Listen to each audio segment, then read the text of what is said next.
Welcome back, everybody, to the Podecito podcast. I am your host, The Real 469. Thank you for joining me on this journey as we go episode by episode through our collective favorite show. Of course, I'm talking about the incomparable Las Vegas. And before we get started doing that, Happy New Year, everybody! Yes, pop yourself some bubbly and drink and watch along with your boy, Surreal 469. It is a new year as I am recording this. My apologies for not getting this episode to you sooner.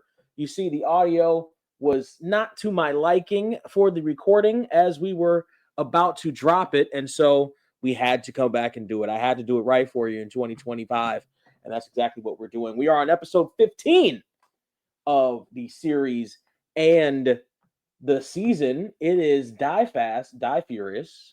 This episode debuted February 9th, 2004, with a rating from IMDb of 7.6 out of 10 and a rating from Las Vegas-theseries.com of 4 out of 5 chips, which brings the average of this episode to 7.8 out of 10 from the two combined sources that have rated this episode individually. We'll see how close they are as far as I'm concerned. Let's go with the technical stuff, get that out of the way. First, we have to do it.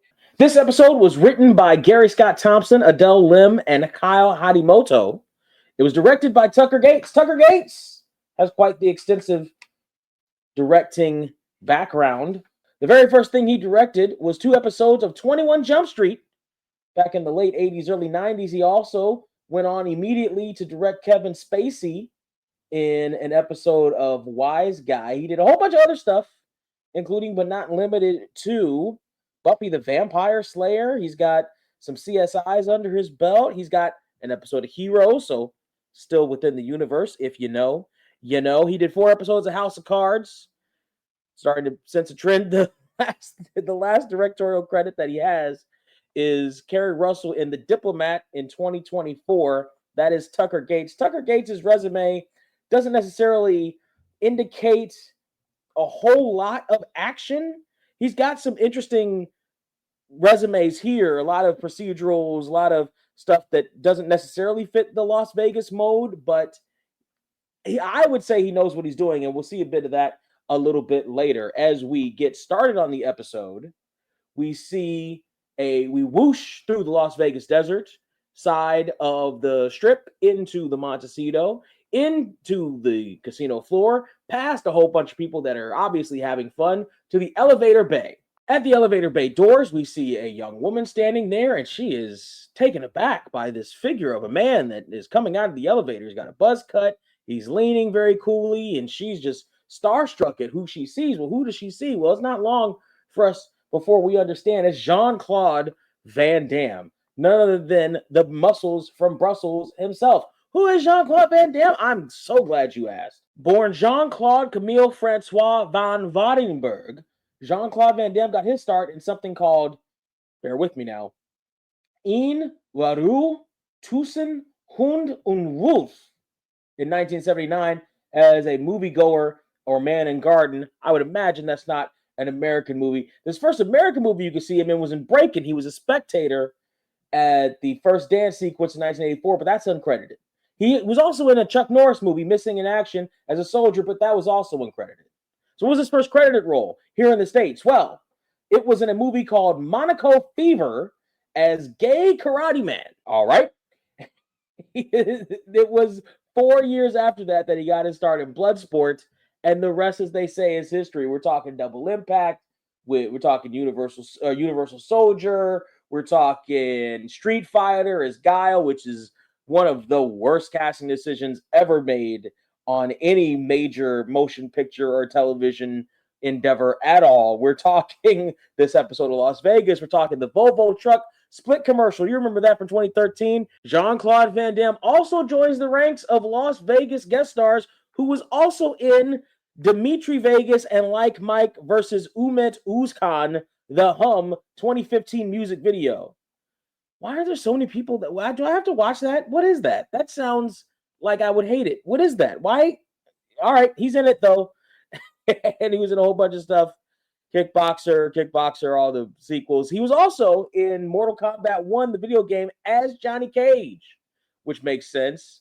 I think they wanted him to actually do it at the original, and he turned down the motion capture, I believe. Little did he know, right? The latest thing you can see him in is Kill 'Em All in 2024 as Philip or Philippe. He's got 3 things in post-production right now, so you'll be seeing him a little bit later this year. Jean-Claude Van Damme is walking through the casino, cool as the other side of the pillow, as the kids say. He's got some beautiful women that are checking him out, looking him up and down. Well, one beautiful woman, one other woman checking him up and down, but he's Jean-Claude Van Damme. Even the pit bosses in the Montecito, the redheaded pit bosses can't help but eye up and down Jean-Claude Van Damme. And why not? He's almost the sexiest man in all of sexy men. He's no Daniel McCoy, but he's fairly close.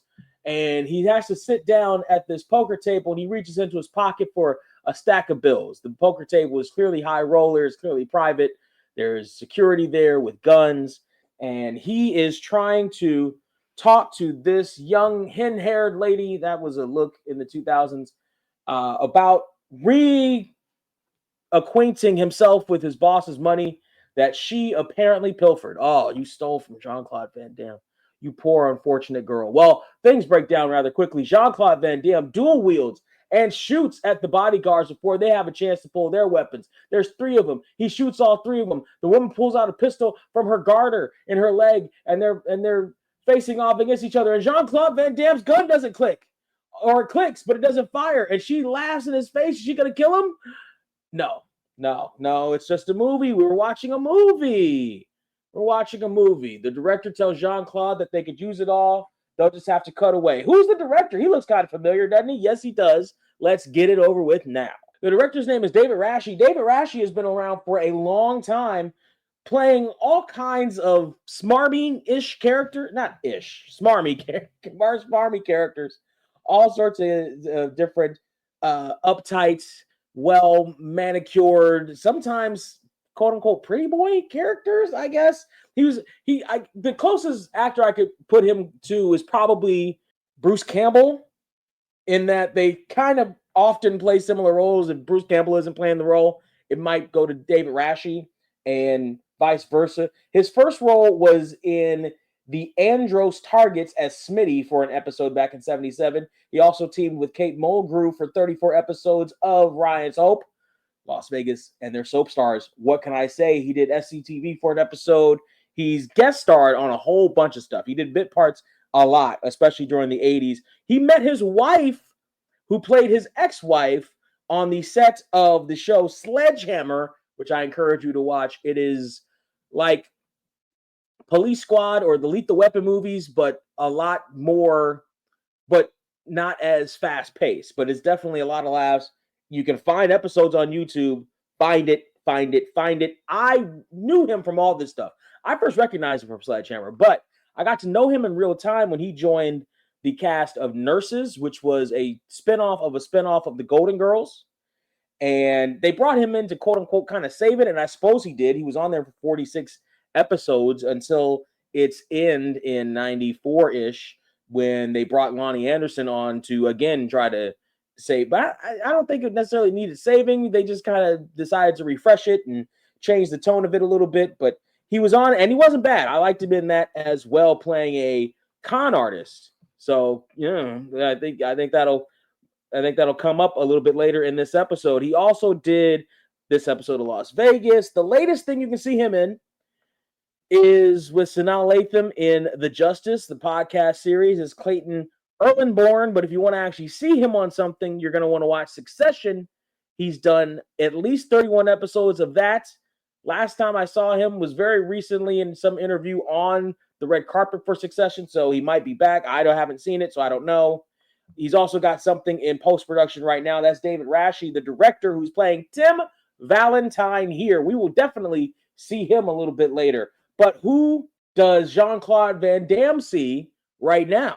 Right now, while Jean-Claude Van Damme is trying to drown his sorrows in them not being able to get the blanks right on the gun, he sees Ed, and he knows Ed.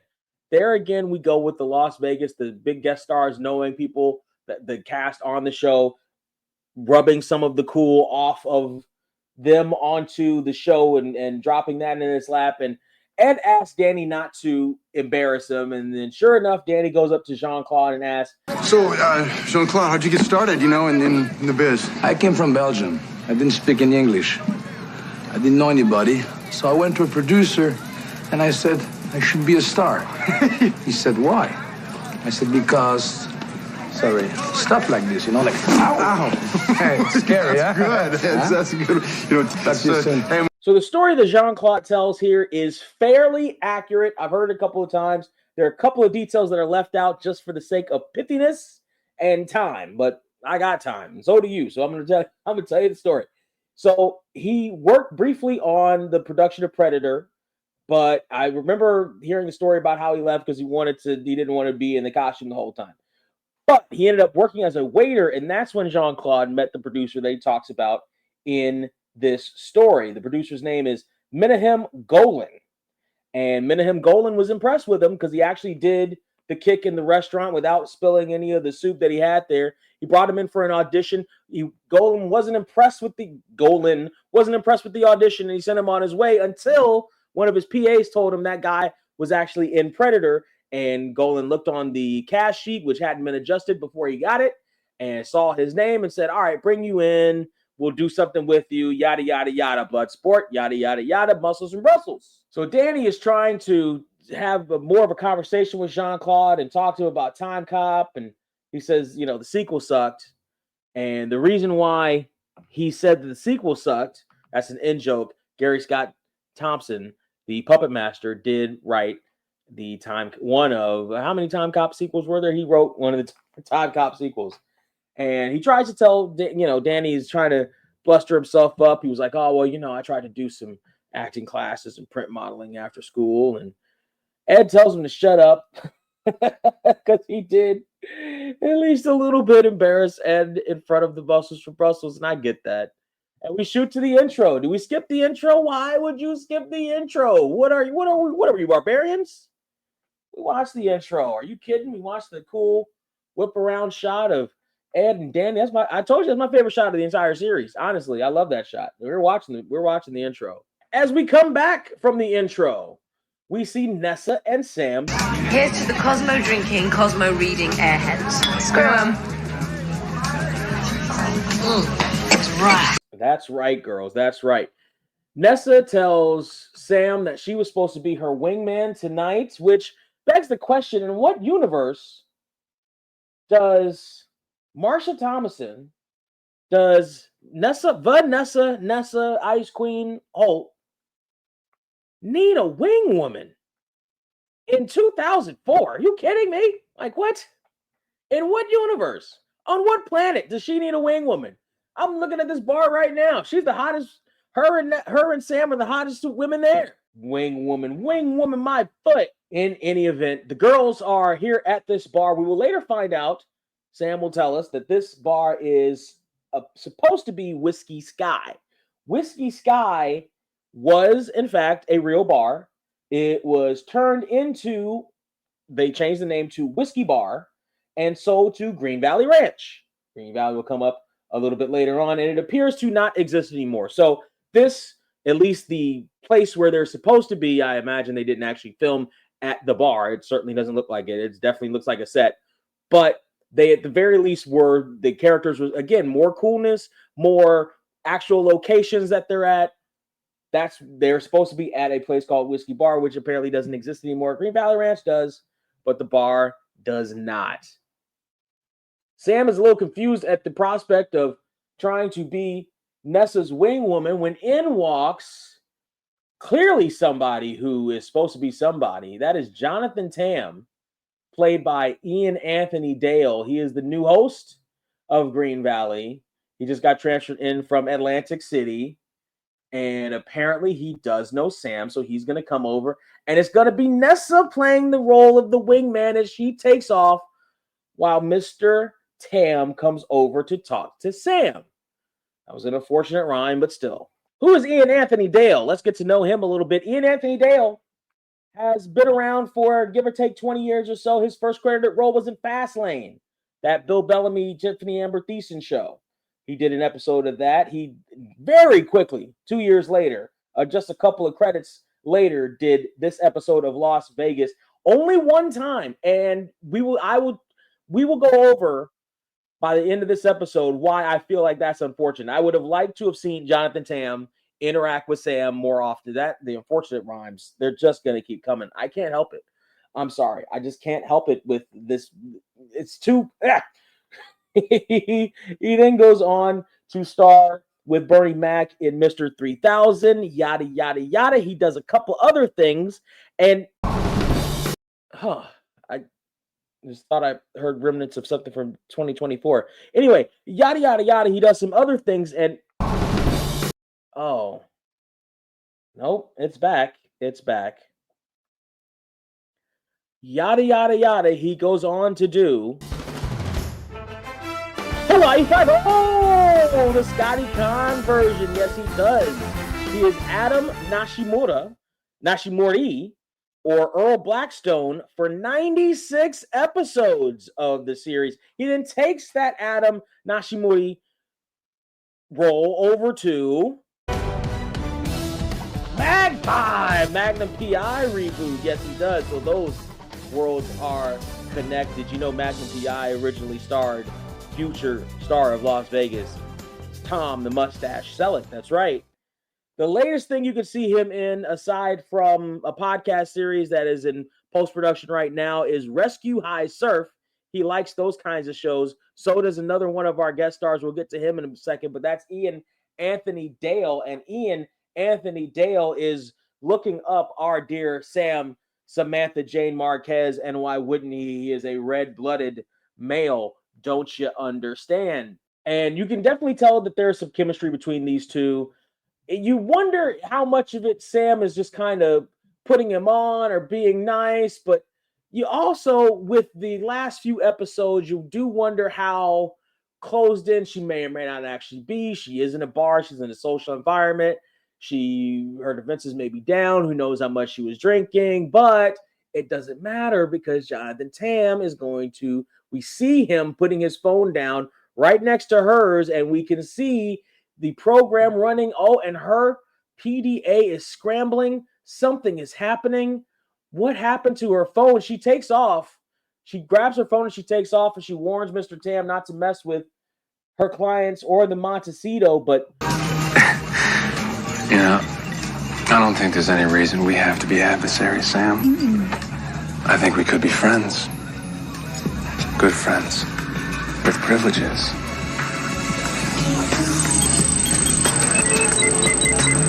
I don't think so.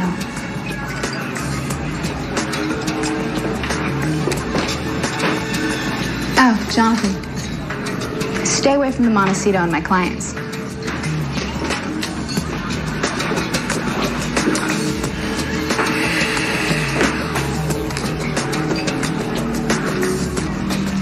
the damage has already been done. Her phone looks weird. And by the way, is Sam just leaving? Did she just leave Nessa? Nessa went the other way. Is she going to call Nessa? Is she going to tell Nessa that she left? Or is she just taking... That's kind of rude. That's kind of... Nessa left so that you could... Yeah. Oh, well. The damage is done. Jonathan Tam looks knowingly at his phone, and we have an aerial shot of the strip as we go into Mystique, and the clientele in Mystique this night. Oh, my goodness. The casting director, hats off to you, sir. These women are gorgeous. We're stopped by our first musical cue of the evening. Yes, we are. If you're watching the original version of this episode, oh, you have the original version, Surreal? No, I don't have the original version. But if you're watching the original version, you're listening to a song called Get On by Mogwai. Get On by Mogwai, Moguai, on both the original and the DVD version. If you're watching on Peacock, Amazon, or Roku, you will hear some bad, but not the worst we've ever heard, production music. We see a young man hovered over the bar, drinking a beer to the music, and we hear Junior Gomez. Apparently, Mike and Danny know him. Junior Gomez is a stuntman now, but they were in the Corps together.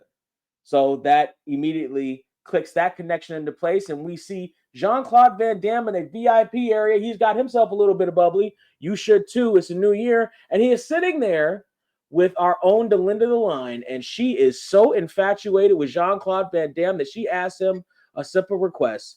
Van Damme at the Montecito is pretty cool, huh? Yeah. Dinner was amazing, Jean-Claude. I'm having a great time too. I've been meaning to ask you. Oh gosh, never mind. Come on, ask me. Anything. Can you still do, you know, the splits? Here's my question for Delinda. I'm an imaginative person with, let's just say, a browsing history I would want torched at the immediate knowledge of my demise. What position? What exactly does she expect Jean-Claude to do to and or with her with the splits? What is she planning? Would you need like an extra apparatus for that? You need like what are we talking about? Are we talking about Are we talking about harnesses? What are we swing set? What would he do as the man in that situation with the split? I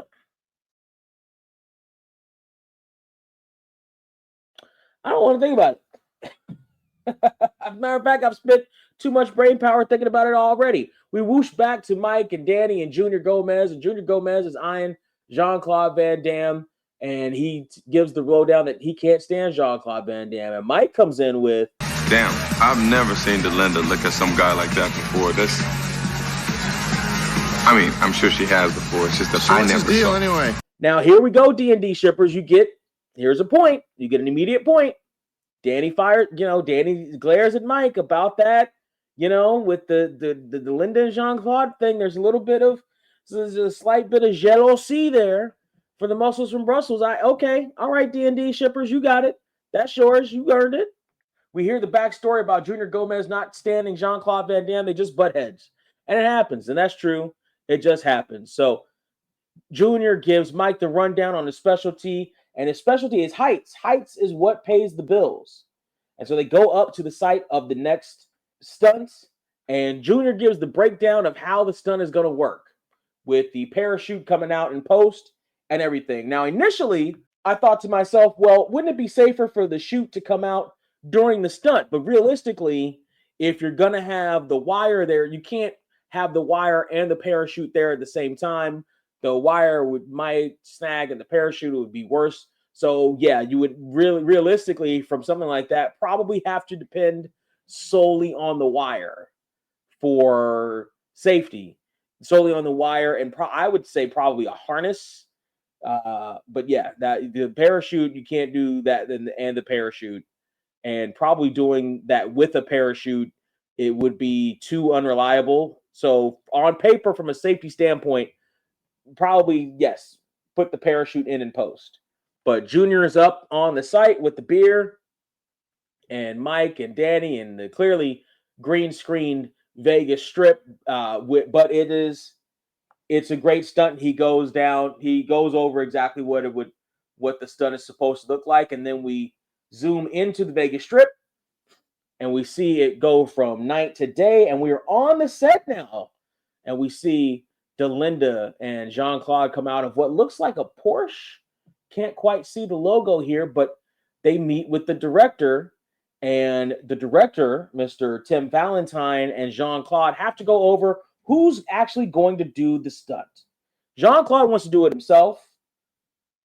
Mr. Valentine is adamant that it can't be Jean-Claude, but Jean-Claude is so adamant that it wants to be him, and he wants to do the stunts first, that he brings in the studio head to talk to the director to try to overrule Tim Valentine if he can.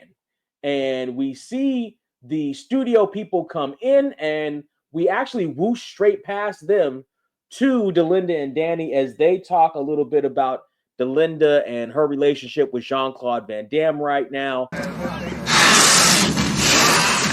You two seem awfully chummy. You know, you just don't meet a lot of people with that star quality. Star quality, huh? You know the most amazing thing? It's completely effortless. Older Linda. Older Linda. And again, the little bit of a tension. You see the little bit tension. Danny is a little bit tight about how infatuated she is with Jean-Claude right now. But I think things will work out for the best at some point, Danny. So again, D&D shippers, that's one for you. Let's let the dealer shuffle the deck for a second and we'll be right back. If you're ready to find your fitness family focused on being knowledgeable, being open-hearted, getting results, and having an elevated experience, then you're ready for KORE. That's Core Nutrition Fitness. The NASM certified personal trainers at Core cater to all fitness levels, ages, and body types. Whether it's the Gluteus Maximus and Queen Camp classes for the ladies, or the Minute Monday weight training for everyone. If you're in the Los Angeles area and ready to build better health and great friendships, the Core Fitness family is the place for you. Go to CoreNutritionFitness.com now for details. That's KORE NutritionFitness.com. So we cut back to Tim Valentine, Jean-Claude Van Damme, and the studio head. I think they call him Clem. And the studio head tells the director that he can have his way. And then he immediately goes behind the director's back and tells Jean-Claude, you're going to be the one to actually do the stunt. And it makes Jean-Claude happy because the director isn't the one who's actually directing it. It's Jean-Claude who's actually involved in, who's actually in charge really of the project in terms of what the vision is going to look like. Now, that's not out of the question. That happens more often than you would think. Sometimes the director is just really a warm body. Oftentimes now it's more in favor of what the studio wants. For instance, Marvel is pretty big on that. They'll get these directors in who essentially don't do anything, to the point where a couple of them have even disowned the movies that they did before it even came out because they knew and they were sick of the fact that they were just warm bodies there they had no actual vision of anything. They were just there to say cut and action because somebody had to be there to say cut and action. Right? They had to do it in the way that Disney wanted it, and so they weren't in charge. But you have also seen instances where movie stars will do the same thing, and especially depending on the budget of the movie that they're in.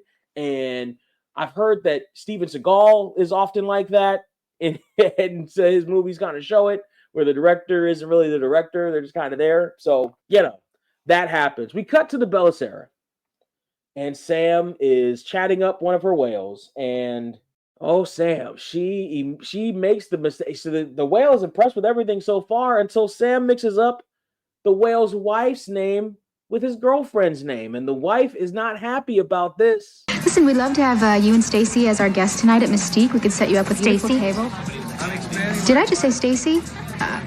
I'm so sorry. That's one of my other clients. You're still seeing that bitch? No, honey, there's been a mistake. Yes, that was my mistake, Mrs. Adams. You're going to hear from my attorney. Sweetheart, wait, just 1 minute, 1 minute. She storms off. He's upset, and Sam doesn't understand why. She is normally on top of everything like that. And you can imagine Sam can't exactly keep track of absolutely everything. That's why she has her PDA, all the names, etc. She can't keep track of absolutely everything. We cut to seeing her Palm Pilot. That's Jeff Adams, was the whale's name. Born 9/9/51, Suite 1251. We see his phone number 555 whatever. His credit is $700,000. That's some whale. And then we look at the details. Companion, spouse, Stacy. Yeah, the girlfriend and the spouses are mixed up. And luckily for Sam, Mike is coming through the Belisara on his way back to the valet, or to the valet somehow. And she asks him exactly what happened. And Mike breaks down what happened to her phone. That somebody ran a scrambling program and did a whole bunch of different things, including but not limited to transferring data, etc. And this is where Sam tells us that she and Nessa were at Whiskey Sky at about 2 a.m. last night. And that's when Jonathan Tam messed with Sam's phone and scrambled everything. Now, Sam wants to find out exactly how to do it herself, but Mike can't help her right now. He's on his way out the door. We'll see Mike a little bit later. Don't worry about him. but he's got to go park some cars, don't you know? And now Sam is incredibly tight about this. We cut to the roof. We're going up for the stunt. It's nighttime now. Mike has parked all the cars. He's going to park for the day. He is going to watch this stunt with Danny and with Junior Gomez. Now, Junior is upset with the studio head because he was told that he was going to be the one to do the stunt by probably the director. I don't think the studio head talked to the stunt man about it, but now Junior has to tell Jean-Claude Van Damme how to do the stunt, and he doesn't want to do it. He doesn't want to tell Jean-Claude how to do the stunt, but he's the one who did it, or who prepped it, and he's the one who has to tell Jean-Claude to do it himself. Well, here we go.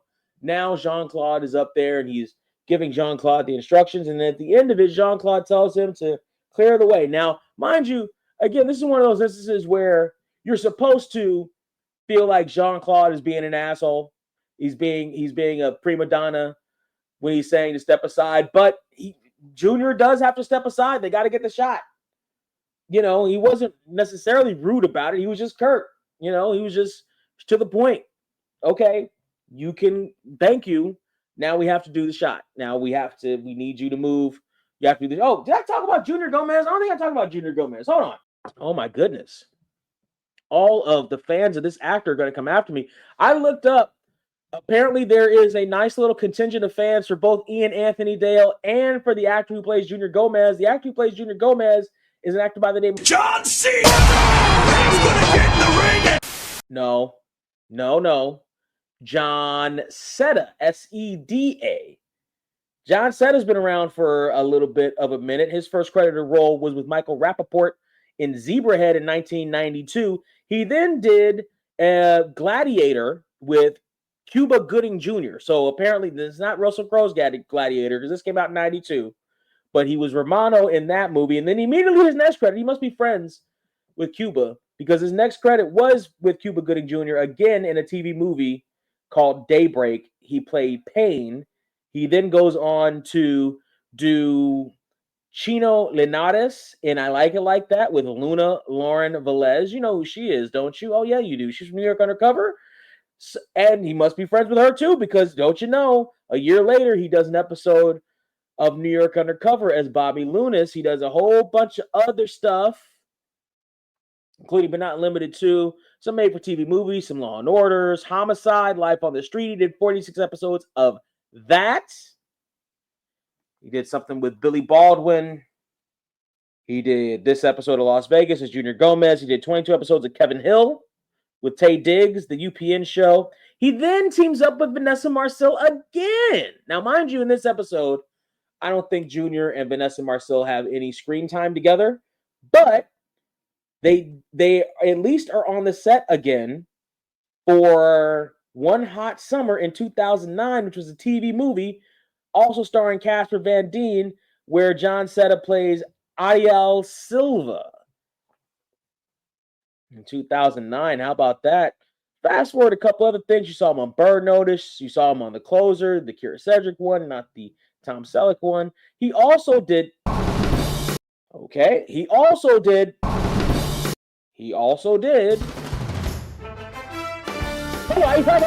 the Scotty Conn version. He did an episode of that in 2010. He does a lot of these shows where he's a tough guy and or a hero now.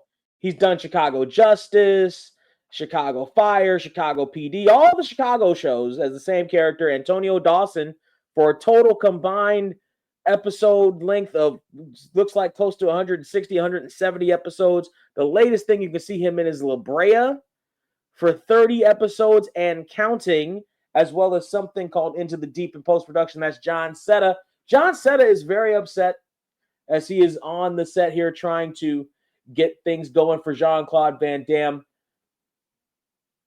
Danny sucks up to Jean-Claude one last time before being escorted out by an assistant.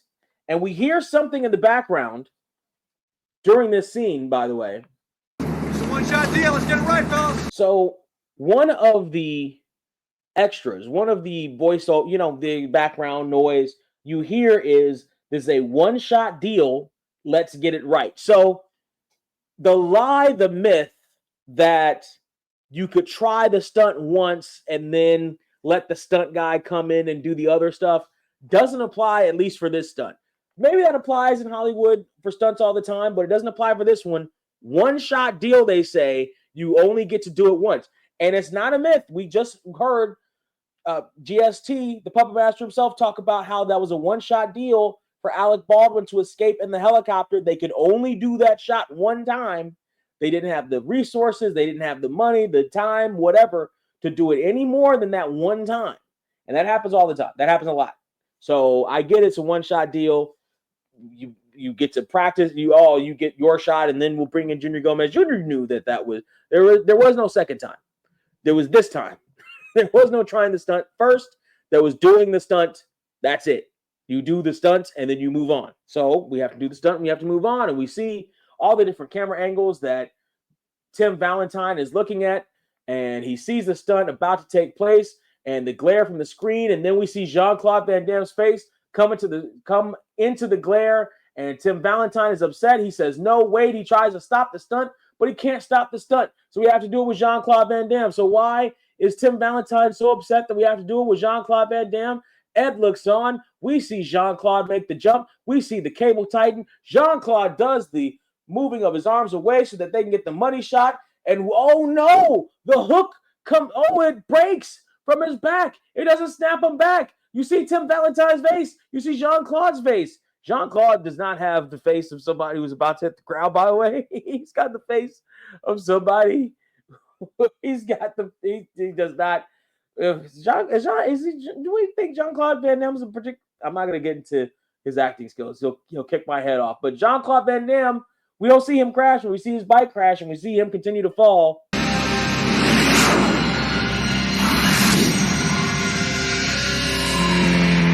And that's the last we'll see of Jean-Claude Van Damme in this episode. I told you that's why Jean-Claude Van Damme got to be a VIP guest star in this one, because he won't be a recurring character.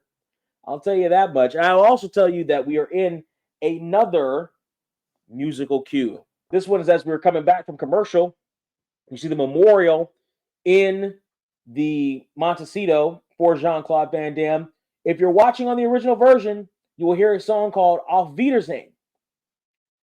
AUFWIEDERSEHEN by Betty Seviert.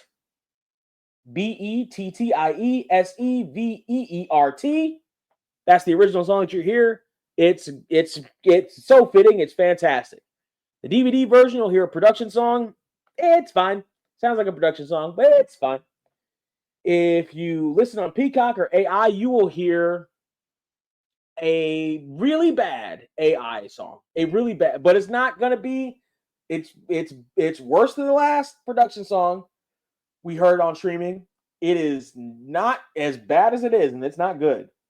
You will hear a much worse one by the time we finish out, and that is a rant and a half. But we see Delinda in the Sea of Mourners as she walks in a sheer, tight, black, looks like silk or satin dress, and she is very poignant as she kneels and puts a rose on the picture of Jean-Claude Van Damme, and she just sits by the squats down by the candles and reminisces about all the years she spent with Jean-Claude Van Damme. Now, they're making fun of Delinda a lot in this episode.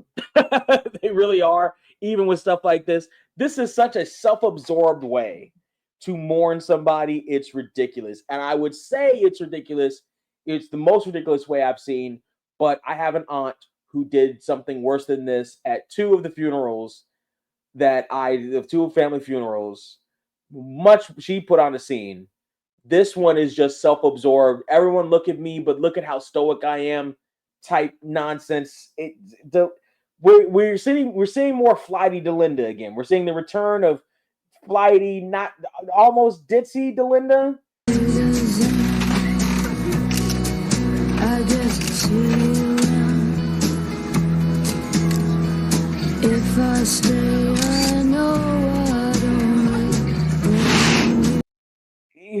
Yeah, we're seeing the return of that. We see a doctor, I guess a hotel doctor, who's trying to help with the grief of people in the hotel who are grieving over Jean-Claude Van Damme, he's doing his best, but he's an actual medical doctor. He's not quite a grief counselor, but he manages to talk to Mary for a couple of seconds to try to at least brief her halfway. And then Danny comes over and kisses Mary on the side of her head. Did you see that, Dairy Shippers? Did you see that? That's one for us.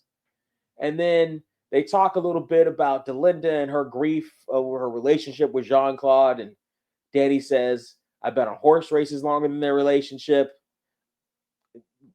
Daddy, I can say the same thing. I'm not going to do it. It's a new year, new me. I'm not going to do it.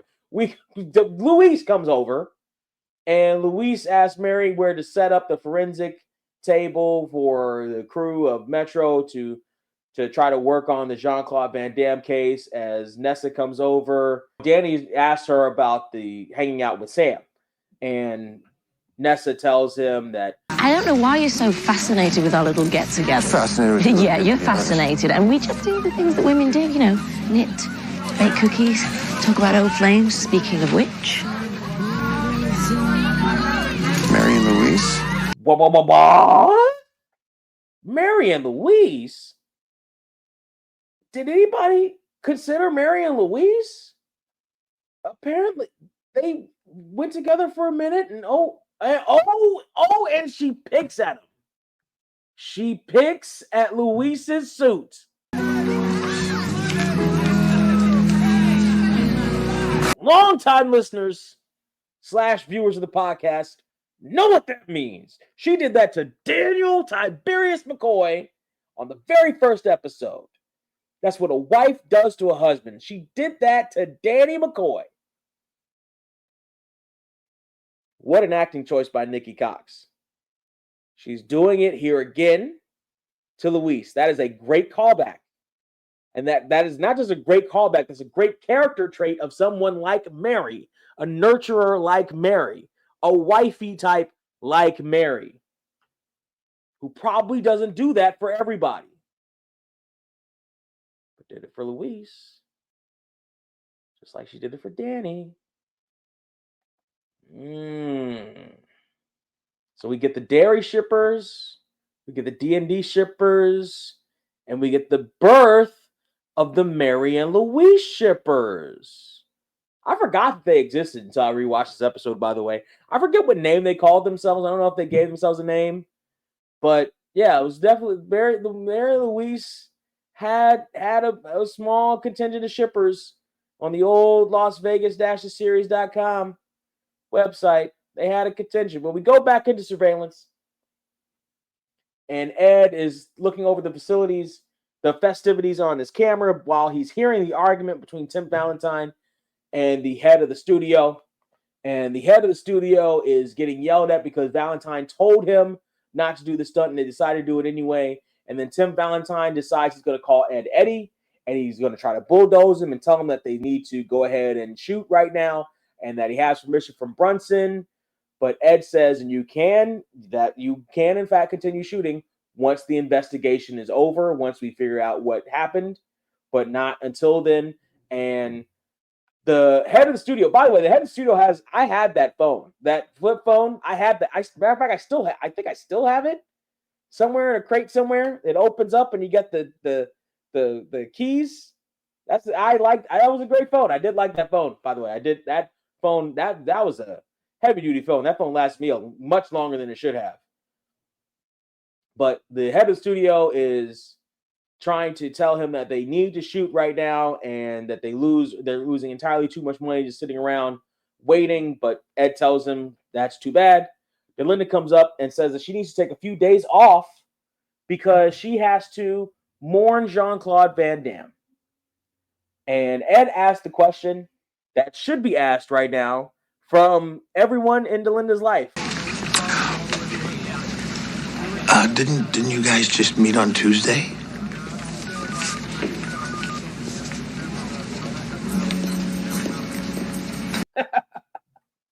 But Delinda, she chokes back tears thinking about Tuesday.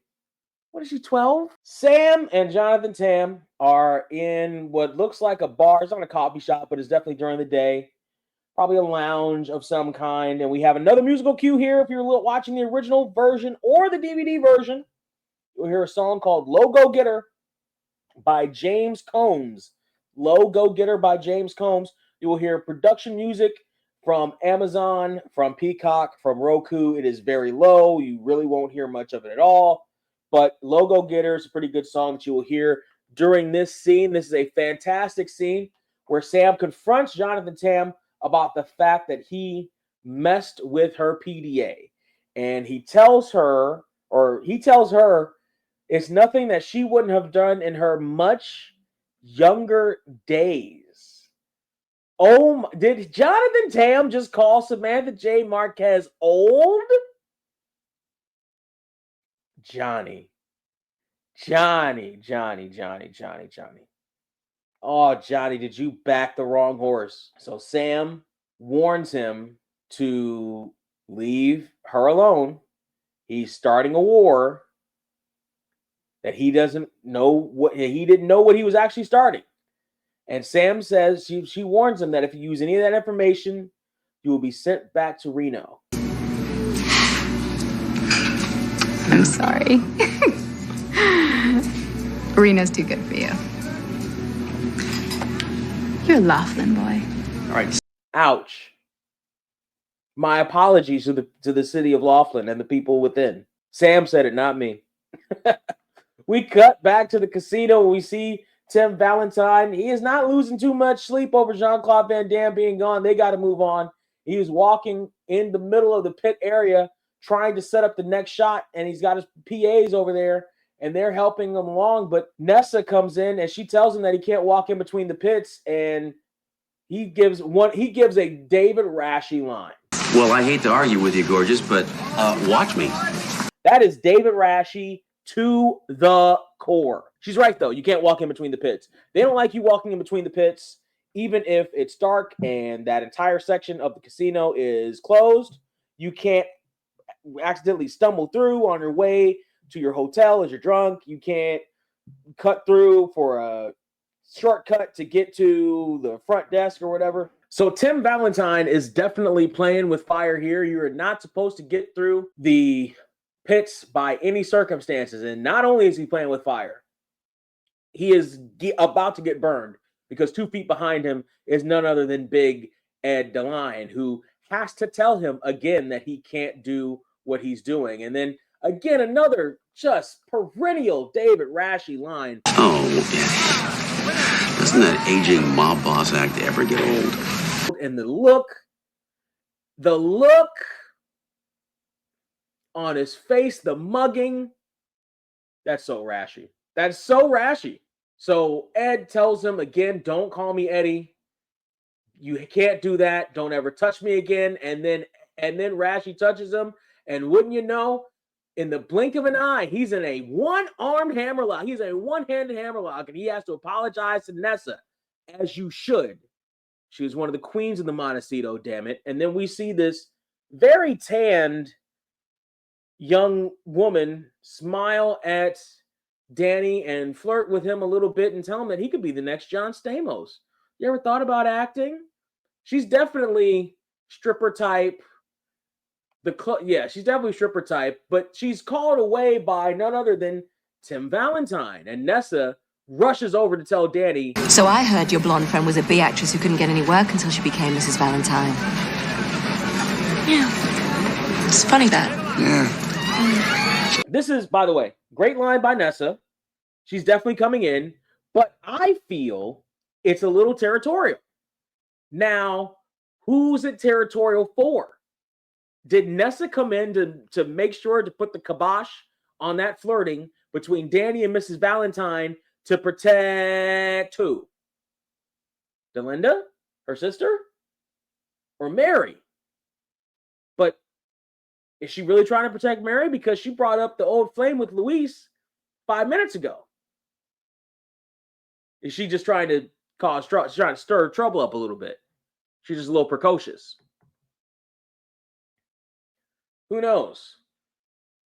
But she's about to take off. Danny asks her why she isn't working, and turns out she's about to do a favor for her girlfriend. Danny has to leave, though, because there's something that he has to check out in surveillance, and we go to a pool area, and the women at this pool area have definitely got it going on, but all our eyes,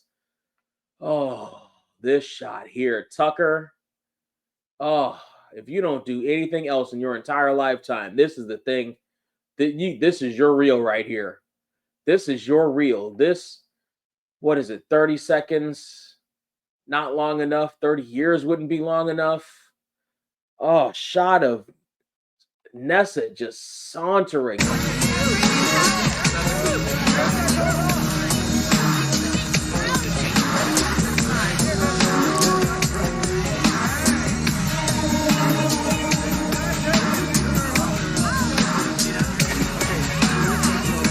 That is the definition of saunter. Poolside towards Jonathan Tam. And we whoosh over to see Jonathan Tam with some big wigs.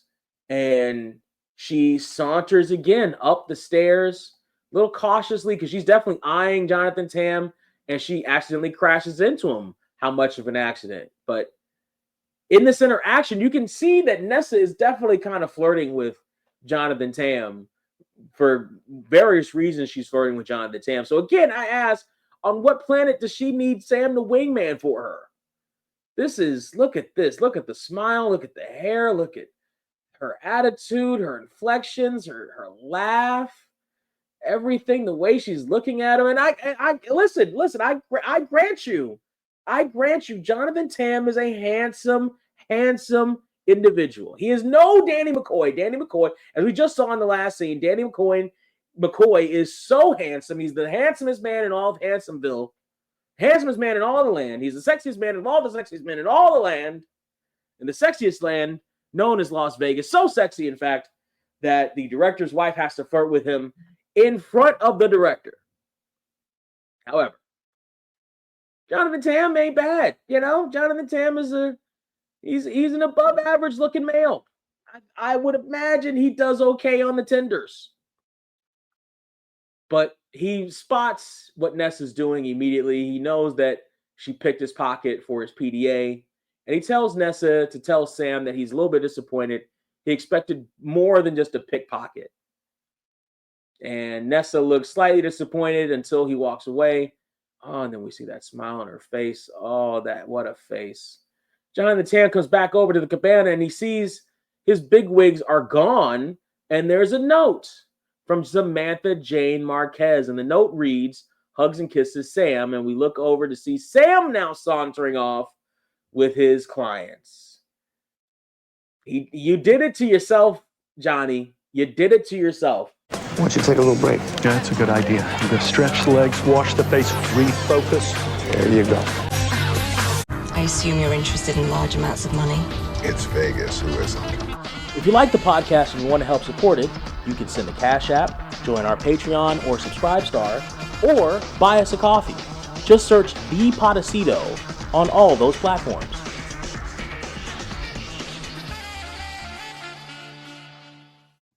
We are now in the Belisara, and Danny is in there talking to a couple people that he knows, and then he sees Junior Gomez sitting at the bar nursing another beer. Junior Gomez seems to be a fan of nursing beers and looking pensive or tough at least, or angry or something at least. So he and Danny talk for a second, and Danny questions Junior about sneaking away every night. They've seen him on camera. And Junior has to confess to Danny that he's seeing a married woman. That's the reason why Junior has been sneaking off. Danny's worried about it because it looks suspicious. It looks like you're doing something wrong. And Junior Gomez isn't doing, he's dipping his donut in some married woman's coffee. Now, you wonder here a little bit how much Danny actually believes Junior.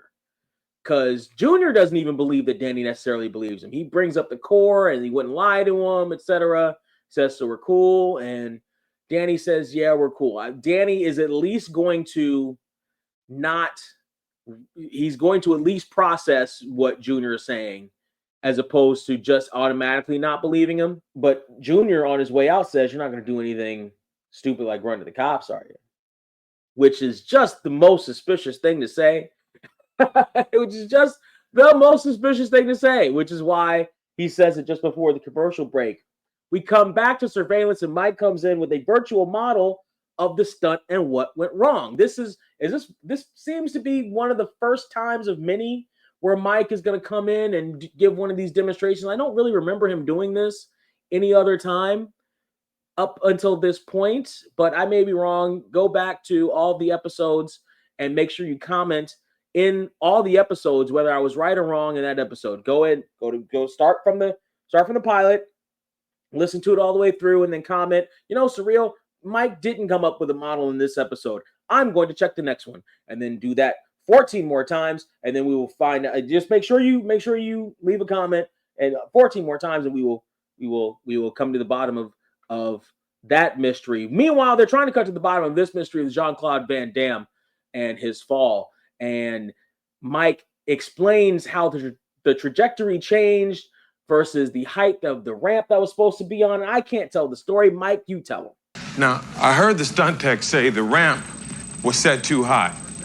This was supposed to be the highest point of the jump, but he ended up here.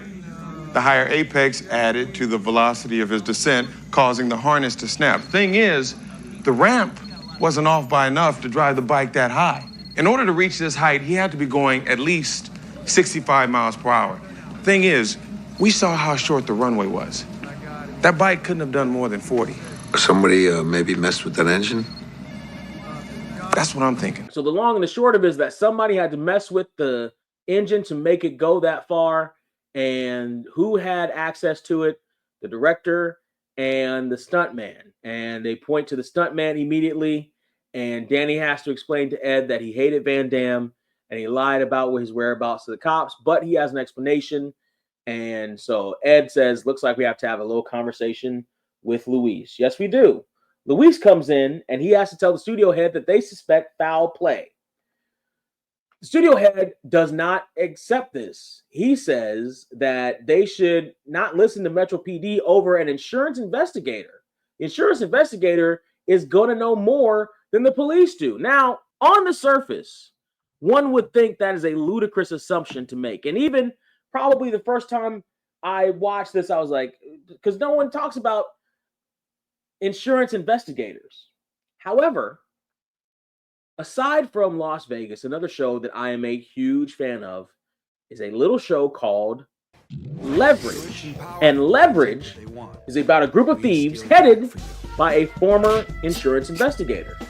And Nate Ford, played by Timothy Hutton, knows all the schemes that somebody would come up with to do a whole bunch of. He knows a whole lot about nefarious stuff. In part because his father was nefarious himself, but also in part because he was an insurance investigator. So he got to see up close and personal how the stuff at least happened or was going to happen. And he almost played a proto kind of cop to try to stop his role as an insurance investigator, try to stop thieves. And now he's on the other side with thieves, trying to help them accomplish good things instead of bad things, steal from bad guys instead of good guys, etc.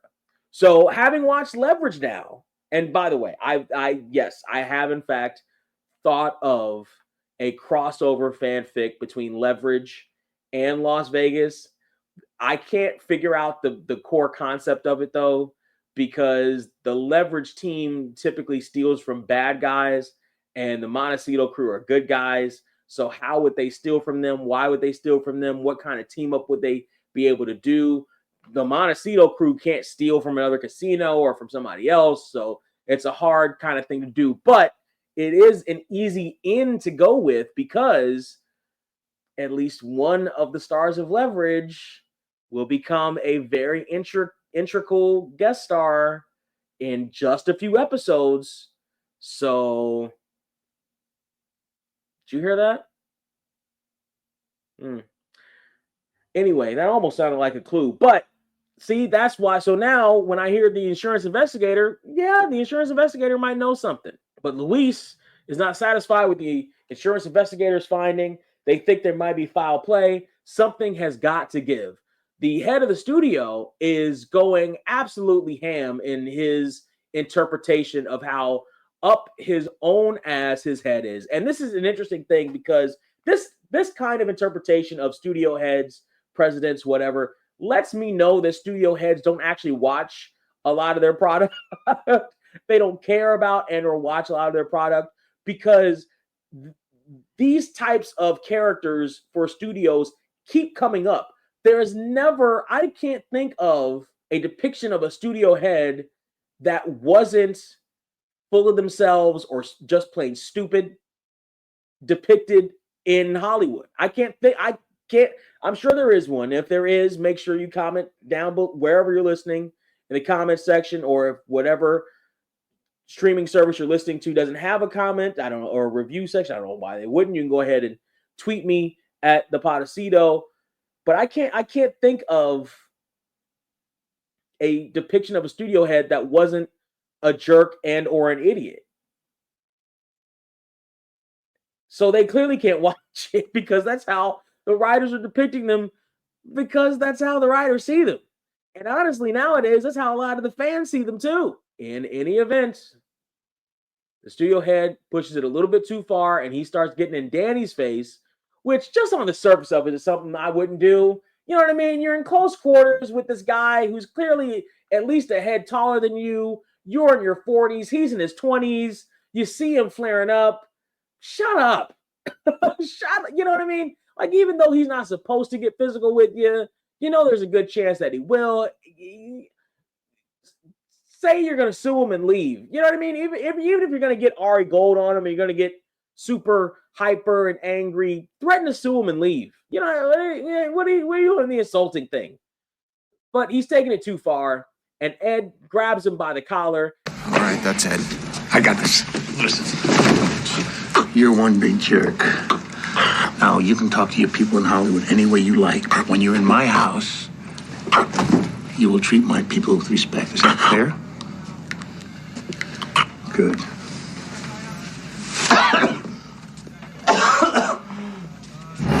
And it actually plays better that Ed does it as opposed to Danny, in part because of the height difference, in part because of the age difference, but it definitely plays better. And the insurance investigator, he's looking like, that's the greatest thing that's the greatest thing he's seen today. He's going to get himself a steak after watching that. We cut to the casino floor, and Sam has to try to convince her whale, Mr. Woodleaf, to stay. But Mr. Woodleaf is talking about his dead mama.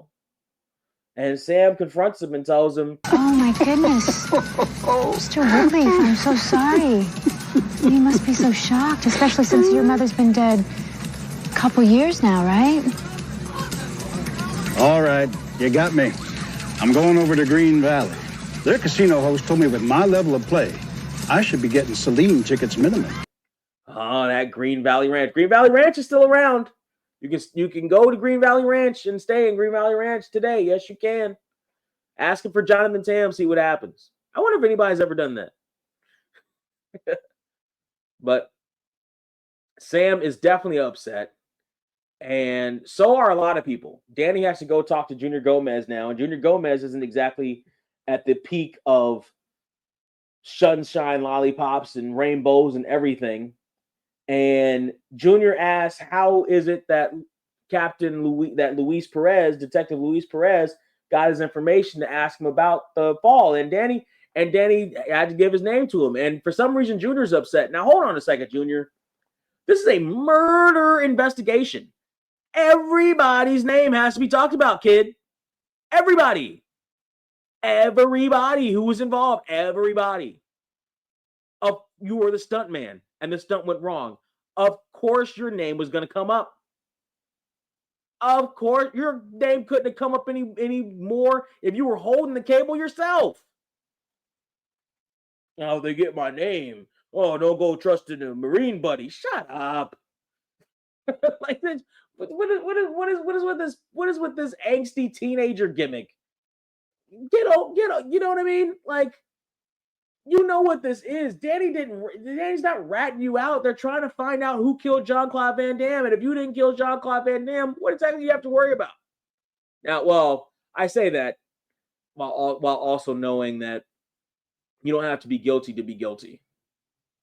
So I do get that part. But we cut to a press conference on the casino floor. Mary's watching. where Valentine and the casino head are saying that they feel like the investigation is closed, but the Metro PD just taking a little bit longer. And so Danny has to talk to Mary at least a little bit. He sees Mary and he goes over and he asks her about her and Luis. And that happened while she was in the Marines. And she runs down the list of all the things that happened while you were in the Marines, Danny. I did a lot of things while you were in the Marines, Dan. Were you ever going to mention any of this to me? Oh, okay. Well, let's see.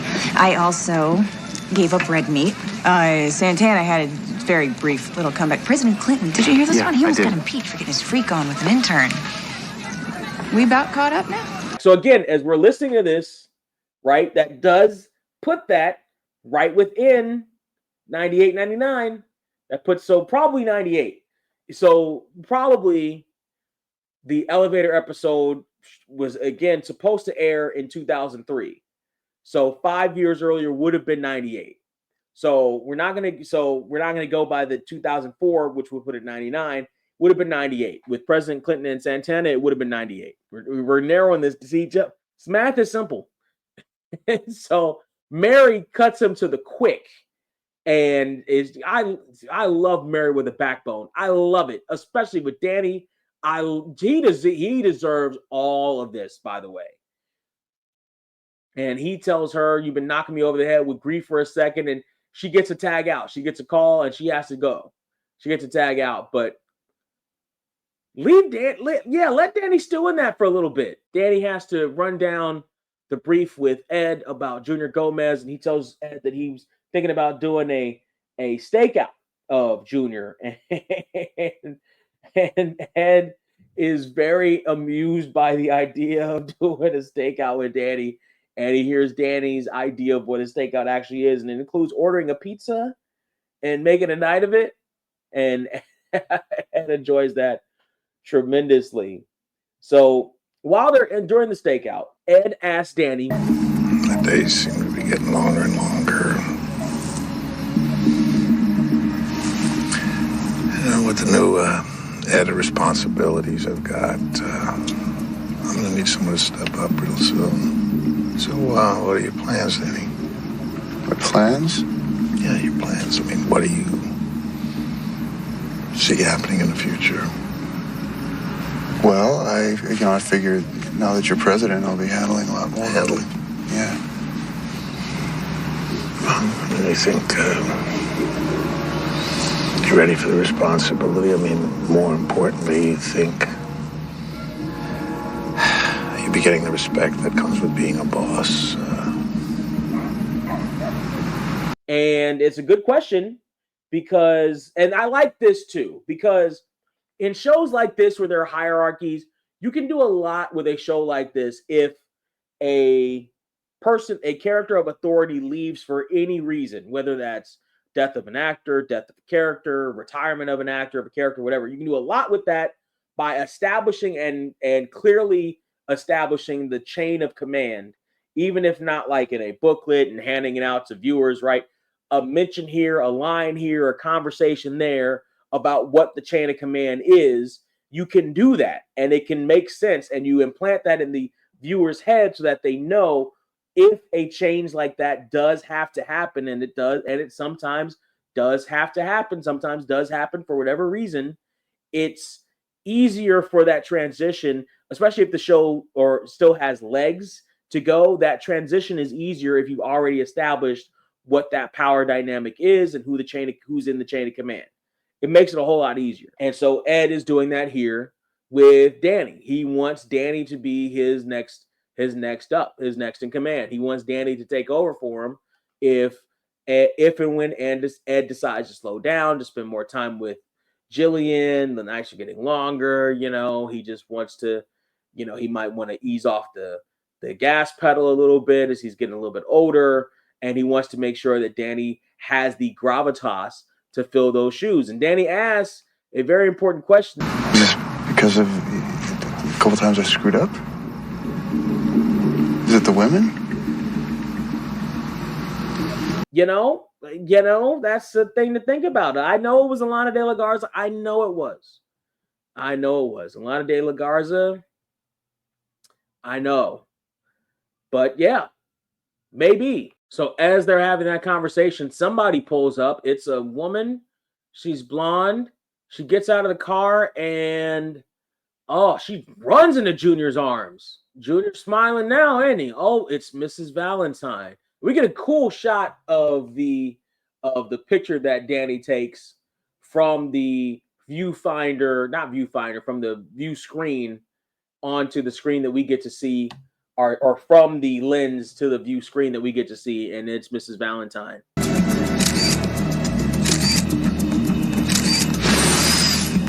It's the director's wife. It's Mrs. Valentine. And Junior comes up to Ed's office, and Junior's, he's got a different demeanor now. He's smiling, he's cracking jokes about it being the Montecito principal's office, and they come in and they're asking about the affair, and Junior doesn't want to admit it at first, but Ed gives this great line. Cut the crap. You know you're sleeping with her. We know you're sleeping with her. And if I wanted to rob you, I'd bet you anything that Valentine knows you're sleeping with her, all right? And Junior has to admit it. He's got to admit that, and he's trying to even say that Valentine doesn't know, and he cuts his lame ATM joke, and Danny has to explain to him that stunt was set up for failure no matter who was on it. And then the hamster goes back on the wheel in Junior's head, and he figures out, oh, wait a minute, he was trying to kill me. Danny, tell the kid what he won. That crazy son of a bitch rigged the stunt to kill me? Well, we don't know that for sure, but the opportunity was there. The motive was there. I guess he wasn't that out of touch, huh? Great read. And now Junior is pissed. Now his demeanor's gone. All that happy-go-luckiness he had because he was snuggling up on Mrs. Valentine, it's gone now because Mr. Valentine wanted to kill him. And so Danny has to tell him that they're going to try to get it together. They're going to try to figure it out. But in the meantime, pretend like everything is normal. In the meantime, pretend like everything is normal and nothing happened, and they'll figure it out. But before he does, Ed gives Junior a warning, says he's playing a real dangerous game. And here comes Jonathan Tam one more time with Sam. And oh my goodness. It seems like Jonathan Tam is trying to call a truce, though. And he says, Look, I'm not giving in because I think you're hot. I'm so busy thinking about your next move that I can't do my job. And the look that Sam gives, it's stuff like this that makes me wish Jonathan Tam had come back. I like the interplay between him and Sam. I like the rivalry between him and Sam, the sexual tension between him and Sam, the flirtation. I like that. They're good together. They work on screen. This is a good match. I would have, and every once in a while you can bring him in as a recurring rival for Sam. I like this. And they could be friendly. They can have on and off again. Will they? Won't they? Whatever the fuck. It's great or not. They can be friends with benefits. That every once in a while their business gets in the way, or business rivals. And every once in a while the personal gets in the way. They can do whatever. There's a plethora of stuff they could do here between the two of them. I like their chemistry. Unfortunately, this is the only time we're going to get to see him on Las Vegas. He proposes to meet at 8 and 8 at Caesars for dinner to call a truce. This place did in fact exist. It is a Hawaiian restaurant, or was a Hawaiian restaurant. It is now closed. Sam offers him to meet her at her suite, and I assume she gives him the suite number. We do a zoom through the casino and the Jean-Claude poster, and we see Luis and Ed talk with each other about Ed trying to convince Luis to put the noose to Tim Valentine, but to meet him in his office in 30 minutes. Luis doesn't want to do it. He says he's got other stuff to do. I feel like that's Luis's role in this show very often, is to tell the surveillance team, you're wrong. I have other stuff to do. You figure it out. like, okay, Luis, you there was a murder here. You can give him the 30 minutes. All right. So Ed tells Luis to just kind of hang tight for about a half hour. Hold on a second. Let's get a new deck in here, and we'll be right back. shit's a whole vibe. In this bitch the whole night. They be playing both sides. Trusting them. And I stay by my bro side. Can't fuck with the whole tide. We be with the whole squad. Can't let them win. Yeah, this shit's a whole vibe. You're listening to Whole Vibe from Jesse Evans' album Space Jam. If you like what you're hearing, you want to hear more, hear it again, or both, just go to tinyurl.com/EvansVibe. That's tinyurl.com/EVANSVIBE. I'm back on my bullshit. No mic, but I'm shooting and I'm back with a full clip. Pay attention to the flows I'm delivering. Cut off of my bros to my hoes. He's not the only one who's going to have to be hanging tight. We cut to Sam and Jonathan Tam in the suite, specifically Jonathan Tam coming through the hallway to meet Sam at her suite. And musical cue here. The song you hear on the original recording is a song called Dance Naked Under Palm Trees by Mo Horizons. Great song, actually. Really good song for this motif. I like it. Add it to your playlists. Watching on DVD is for a production song. If you're watching on Peacock or Amazon, it is a different production song, not nearly as good as the DVD. Not the worst of this episode, though. We're still going to get to that. Jonathan Tam comes into the suite because the door is open, don't you know? And he's looking for Sam. The door was left at least halfway open. Jonathan closes it, though. He takes off his jacket. And as he does, he seemingly closes it. It looks like it's actually halfway open. That might have been a mistake. There's Sam, and I don't think she's ready to go to 808. Jonathan is stumbling through, telling her about 808 being the area code of Hawaii, which is something I learned after the Kanye West album, 808 and Heartbreak, which was the last listenable Kanye album as far as I'm concerned. But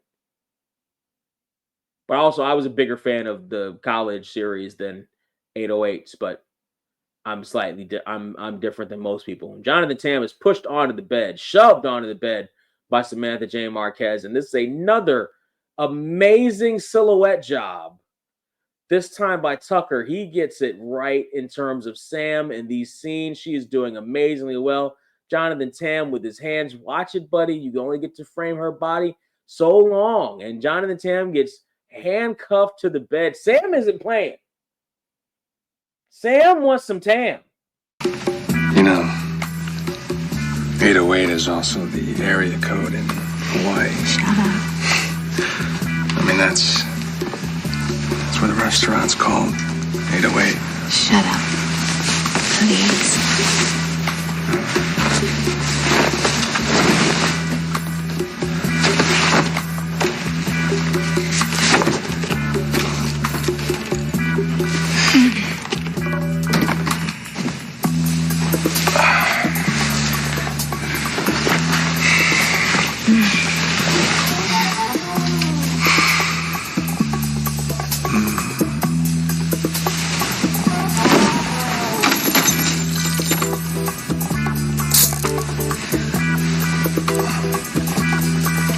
Have you ever been handcuffed before? Not quite that tight.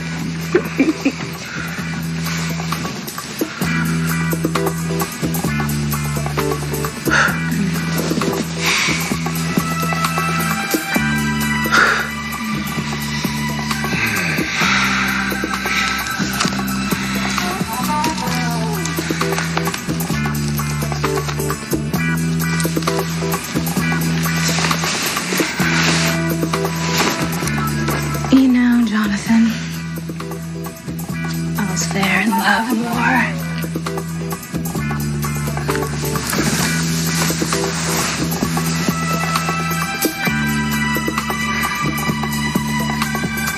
Oh, yeah.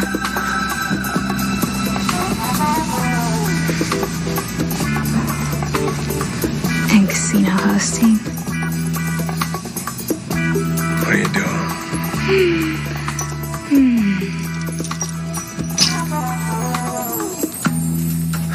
Sam! So Sam is just teasing poor Jonathan Tam, and she tells him that everything is all. She takes off his underwear, all's fair in love and war. And Sam dips her hand down her incredibly tight jeans on national television on one of the big three broadcasters at the time out of really 6, but they only ever gave 4 credit, and Fox had to earn it.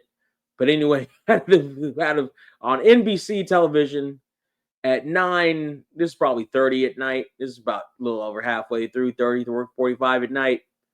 But still, network television in 2004, you have Samantha J. Marquez, Vanessa Marcel, with an extended scene of her hand down her jeans, fishing for something. Oh, it's keys. It's handcuff keys. Excuse me. Where she finishes, it says, all's fair in love, war, and casino hosting. And she drops the handcuff keys on Jonathan Tam's very well sculptured abdomen area. Sam! Sam, where you going? Candy. I left a little surprise in your suite for you.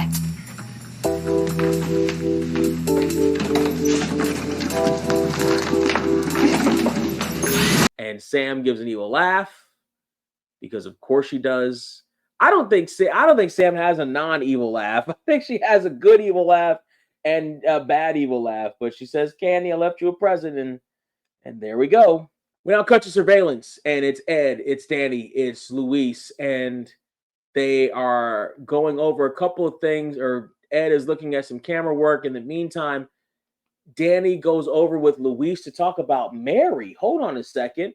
And they have a discussion about how Danny, again, Dairy Shippers, Danny is saying, isn't there something about dating your buddy's girl? And wait a minute, she wasn't your girl. She was my girl. See, the was.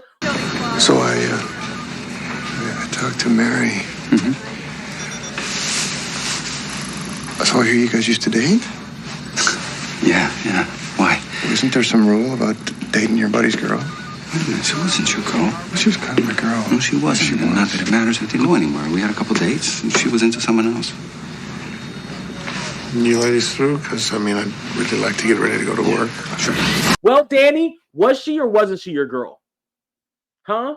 Is she or isn't she your girl? These are questions that need to be defined for reasons, Danny. You then, what did Mary say in that elevator? What did she say? When another guy gives her attention, you get jealous? Danny, come on, buddy. And Luis gives him the, not that it matters, we went out a couple of times, but she was into somebody else. Who was that somebody else, Danny? Who do you think that somebody else was? I bet you he's in the room with you right now. I bet you it ain't Ed, and I bet you it ain't Luis. Who's the other person? Who was it? Who do you think Mary left Luis over? Luis is a nice guy. Good looking. Luis is another good looking guy. Again, no one can be as sexy as the sexiest man of all Sexyville. Of course, I'm talking about Danny Thunderlips McCoy, but Luis is no slouch. But okay. Ed breaks up the festivities, saying, you ladies through, we got some work we got to get through. And then they cut to downstairs on the casino floor where they're continuing to film Die Fast, Die Furious. And Mary passes by and gives one more talk to the doctor, who is giving her another brief synopsis of all the people in Hollywood calling him Dr. Vegas and all the Xanax they have to go through. But he takes off. That's a good little bit part. I like it. It's a good little semi-filler. It makes sense for what we're talking about. And then we see Junior Gomez take off, and we see Mrs. Valentine take off, quote unquote, very conspicuous. You know the conspicuous nature in which she took off, and she took off right after. I've taken off like that. I've left a room like that. For various reasons, I've seen that take off before. The conspicuous inconspicuousness, it's not new. It's as old as the hills. And Mary saw it too. And then she gets on the phone and she says, "Hi, Ed, it's Mary." Junior Gomez just left the blackjack table. And what do? We zoom in on the microphone right behind her, and we see Tim Valentine hears it.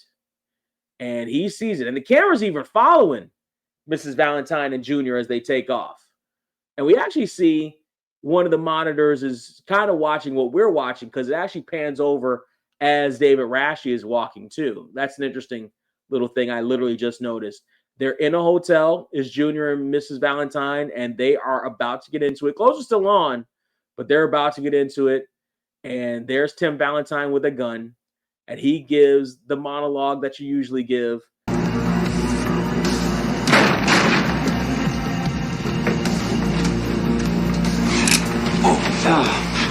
I gave you your career, you ungrateful little... Get over yourself.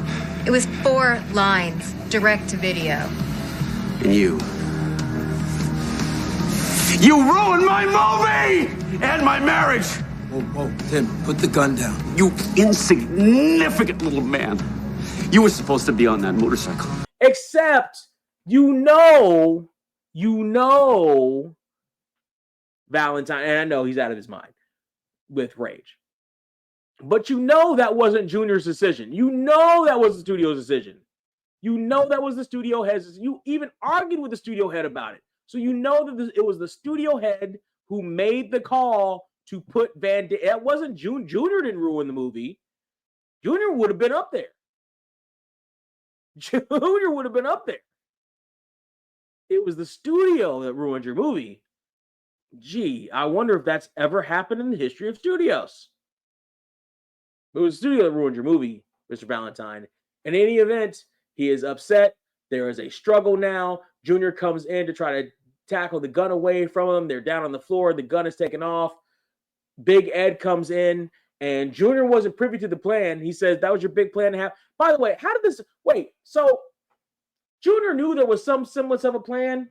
What exactly... How exactly did they... He must not have been privy to any part of the plan. They only told him to act like nothing happened.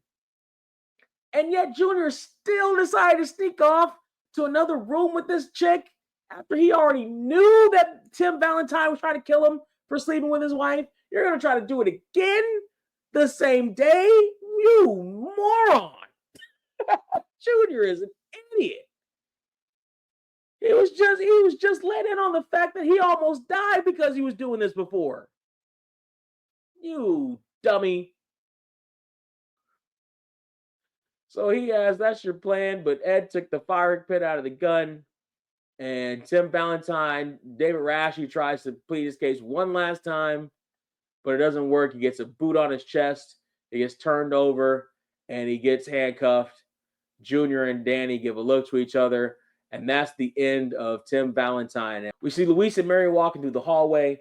That hallway, their hallway, and as they're walking through, you see they have a conversation about Danny talking to both of them about the brief moment where they dated a little bit. And Luis asks a very specific question: "Are you guys dating?" And Mary gives an answer. The way she gives an answer. Tell him, Mary. Hey, Luis. How'd you caught him? Yeah, me too. Mary, Yeah. did Danny talk to you? Yeah. Yeah, it was kind of weird. Yeah, I know. Are you two dating? Because No. the way he was... No. We're not dating. So, would you like to grab a cup of coffee sometime? I'd like that. Great. Okay. Hey, guys. No, we're not. And so Luis, on the 3-point line at the buzzer, "Would you like to go get coffee sometime?" And Mary, "I'd like that." Great. That's the beginning. That's the beginning. There it is. The Luis and Mary shippers. And listen, that ain't a bad shipper. That ain't a bad shipper. And that's part of what makes it work. That's part of what makes that prospect. Because with the will they, won't theys, whatever end game is supposed to be, with the will they, won't theys, and again, we talked about this before, especially on NBC, and especially back then on NBC. They built their shows on the will they won't they's, but you can only do will they won't they's if there's obstacles in the way, human obstacles, other obstacles, and those often work when you like the human obstacle, when you like that person for that character, and it's hard for they're not a villain.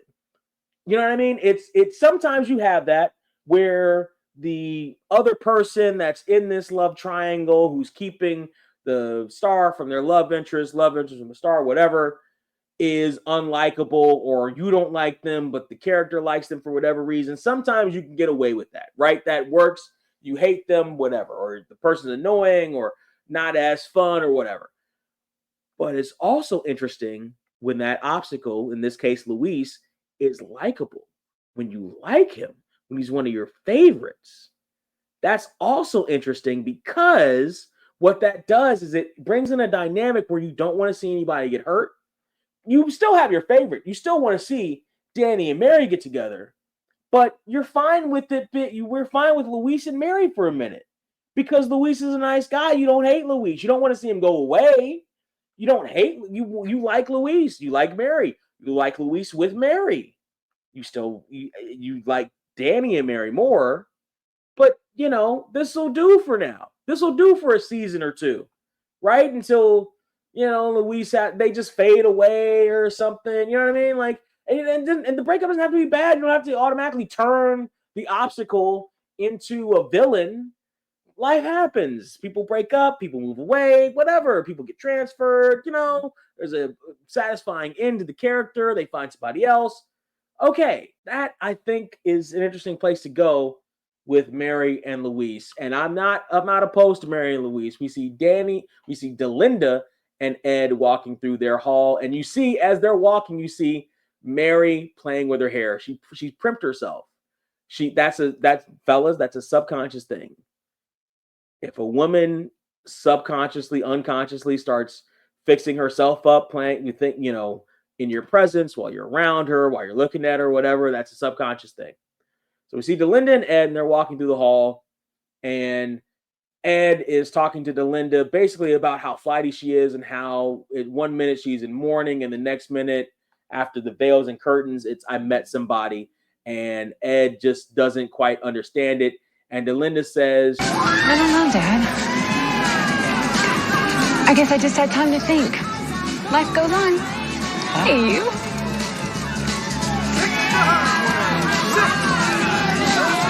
That's very courageous of you.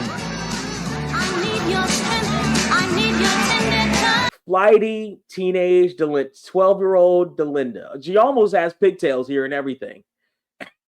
And Ed is like, and again, this is another thing that makes the Derry fans go crazy, because they depict Delinda in such a way that a serious relationship doesn't fit her character for a significant portion of the show. So the idea that she suddenly, just keep that in the back of your head. Here's the last musical cue that we have as Ed looks worriedly at his daughter as she walks away with the discount Breckenmeyer. The musical cue on the original and the DVD version is the Supremes' My World Is Empty, which is actually a great song. I'm not a huge Supremes fan, but it's a good song, especially for this, because of the context and how jokey it's a parody, the way they're using it as the Montecito crew clear off the memorial for Jean-Claude Van Damme. It's fitting here. It works. I like it. If you're watching on Peacock or Amazon or Roku, for heaven's sake, the awful. It sounds like a Christmas song. It sounds like a bad Christmas song, trying to mimic a early Motown song, My World Is Empty. And it's AI. I know it's 1,000% AI. It's 1,000% AI. I'm not convinced, I have to be. No, this is an AI song. If you listen to the lyrics, If you see how it ends and when it ends, it is an AI song. They put it in the chat GPT and they said, we need to fill 26 seconds with this song that sounds like My World Is Motown song about losing someone. And that's what we get. And it is a terrible song. This song sucks. The more I hear these awful, these abomination AI songs on these streaming services, the more I want to kick my PlayStation for even spewing that nonsense at my I forget what that my earlobe. I was trying to be fancy with my wordplay here, but I can't. It's ear cancer. They suck. Oh, they suck. I hate them. I hate them so much. I hate these AI songs so much. But that's the last one we got to hear for this episode as they clear off the Jean-Claude Van Damme Memorial. And I'm so glad that they did not alter this song on the DVD because it's a perfect fitting song to end this episode on as we zoom in on an autographed headshot of Jean-Claude Van Damme. The autograph reads to, I'm guessing Gary, but not spelled right. I'm guessing it's Gary. Maybe. I don't know. Your friend, Jean-Claude Van Damme. I'm going to say that that's a headshot Gary Scott Thompson got from Jean-Claude Van Damme. Your friend, Jean-Claude Van Damme. And they're clearing it away. And as they clear it away, we get this last title card. No Jean-Claude Van Dammes were actually injured or killed during the filming of this episode. That is Die Fast, Die Furious. Now, the sites, they weren't even aggregate sites. The sites, they pulled together about a 7.8 for this episode. I like this episode. It's a good episode. It's one of my favorite episodes. We're actually coming up on one of my favorite episodes soon. But I do like this episode. When I say 7.8 is about right, that sounds about right. It had the stuff in it that you expect. It wasn't a hard mystery to figure out, especially if you've seen it before, or especially if you've seen any of the clues. The amount of times that they showed Tim Valentine's face and how opposed he was to the whole thing, and Junior Gomez was a obvious red herring, etc. But I do like this episode. It had the different elements that you like. It brought in a new element with Mary and Luis. I do like that. We got to see more Nessa. Everybody got involved. We got to see Mike up in surveillance for the first time. Again, if I'm wrong and it's not the first time, make sure to comment in every single episode and tell me. That way I'll get the message. And I enjoyed it for what it's worth. And it did a great job if you're a casual viewer. Starts off with Jean-Claude Van Damme. And what is this thing I'm watching? What is this? Oh, it's a movie. What is this thing I'm watching? I'm a Jean-Claude Van Damme fan, and Jean-Claude Van Damme is going to be in this episode. I'm going to watch this episode. And by the time he ditches, you're invested in the episode anyway because you're going to stay in. It does a lot of that. It does it very well. It gives props to young crop of actors who, as we see, have gone on to do amazing things, as well as not acknowledging guys like David Rasche, who've done a tremendous amount of work in their past. Go find Sledgehammer on YouTube. I do like this episode. I like it a lot. Would I give it about this 7.8? I think it's about right. 7, 8. I think I do. I definitely appreciate this episode. Again, I would have liked to see Jonathan Tam more. His interaction with the biggest disappointment for me in this episode is that this is the only time we get to see Jonathan Tam. His interplay with Sam is great. I would have liked to have seen him come back at least once a year. If nothing else, at least. Can you imagine Jonathan Tam versus Woody? Oh my God. That's a gold mine. Oh. Jonathan Tam versus Woody for Sam's affection, and she blows them both off while really pining for Woody.